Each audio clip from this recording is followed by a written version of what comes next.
Paano kapag yung taong gusto mong ipanalo, hinayaan kang matalo? Teka, paano nga ba? Kapag yung taong inasahan mong magiging kakampi mo sa lahat, siya rin pala ang makakalaban mo sa dulo. Siya rin pala yung mananakit at sisira sa buong mong pagkatao. Paglilinaw lang ha, hindi ko to sinulat para saktan ka o ipaalala yung taong nanakit sa'yo.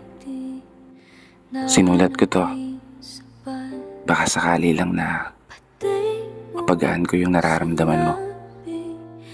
Kasi hindi biro ang maiwan, hindi biro ang ipagpalit sa iba, hindi biro ang umasa sa mga pangako na habang buhay magkasama kayong dalawa. Kasi paano nga ba kapag yung taong minamahal mo ay hindi ka na kayang mahalin pabalik?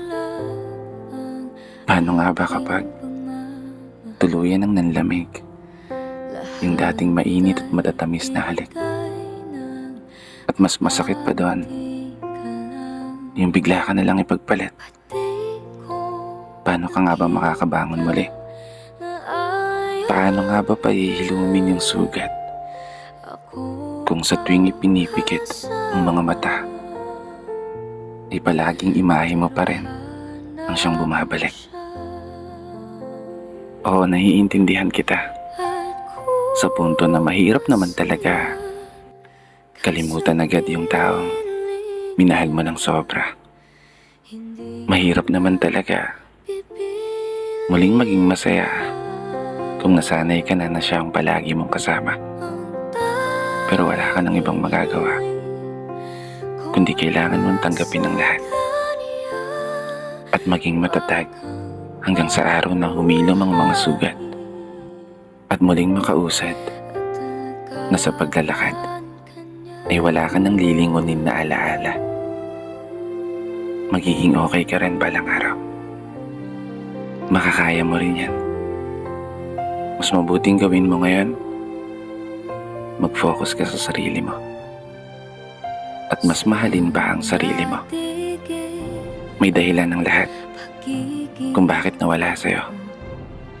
At yun ay marahil sadyang hindi pa para sa'yo. Palagi mong tatandaan, ang pag-ibig ay isang sugal na minsan pwede kang matalo at pwede kang manalo. Magtiwala ka lang sa kanyang mga plano dahil darating din ang araw, mangyayari din lahat higit pa sa mga hinihiling mo.